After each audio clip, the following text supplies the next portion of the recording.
महाराष्ट्रामध्ये विधानसभेच्या निवडणुकीच्या आधी दिसेल त्या महिलेला लाडक्या बहिणीच्या योजनेत घालण्याचं काम झालं. त्यावेळी कोणतीही साधन सुचिता सांभाळण्यात आली नाही. किंबहुना निवडणूक तोंडावर असताना आचारसंहितेचा उल्लंघन देखील काही प्रमाणात झाला असं म्हटलं तर वावगं ठरणार नाही.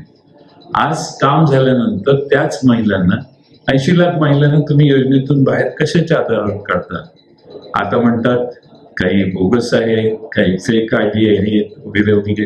पण ते करताना त्याचा तपास करण्याची जबाबदारी कोणाची होती? जर तुम्ही 80 लाख महिलांना योजनेतून बाहेर काढणार असाल तर त्याची जबाबदारी फिक्स करा.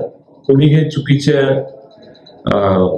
योजनेत महिलांची नावं घातली, प्रत्येक ठिकाणी, प्रत्येक तालुक्यात, प्रत्येक गावात जिथं जिथं ज्या पॉइंटवर तुम्ही या बोगस महिलांना स्वीकारलं त्यांची जबाबदारी तर निश्चित करा. आणि म्हणून सरकारचा दृष्टिकोन सरळ आहे. सरकारकडे पैसे नाहीत. सरकारला 80 लाखच नाही, अजून एक 50-60 लाख महिलांना कमी करायचे आणि हा आकडा 50% आणायचा.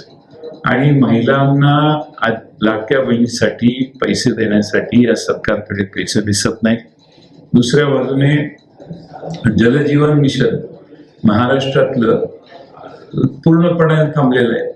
25,000 पेक्षा जास्त योजनांना पैसे दिलेले नाही आणि महाराष्ट्रात जवळपास हजारो कोटी रुपये, काही लोक म्हणतात की 38,000 कोटी, काही लोक म्हणतात 18,000 कोटी, या 18,000 कोटी रुपयाची देणी जलजीवन पाणी पुरवठा विभागाची थकलेली आहे. आणि त्यामुळं महाराष्ट्रातल्या पाणी पुरवठा योजना पूर्णपणे ठप्प झालेल्या आहेत. सरकारकडे एका बाजूला पैसे नाही आणि म्हणून आता सरकार लाडक्या बहिणींना देखील दूर करण्याचं काम करणार आहे असं दिसतंय. 80 लाख महिलांना बाजूला केलंय, अजून एक 50-60 लाख महिलांना बाजूला हे सरकार पुढच्या 6 महिन्यात, वर्षभरात करेल. आणि महाराष्ट्रातल्या अतिशय ज्यांना ह्या योजनेची गरज आहे अशा महिलांची नावं याच्यातून बाहेर होत आहेत. आणि त्यामुळं महाराष्ट्रातल्या या लाडक्या बहीण योजनेचा पूर्णपणानं बोऱ्या वाजवण्याचं काम सध्याचं सरकार करतंय. त्यावेळी असं सांगण्यात आलं की आमचं सरकार आलं की आम्ही ही योजना बंद करू.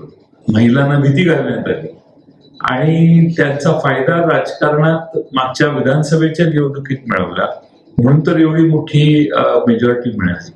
आणि आज मात्र त्या महिलांना काम झाल्यामुळं गरज सर्वांनी वैद्य मरू ही भूमिका सरकार घेतंय, याचा आम्ही निषेध करतो.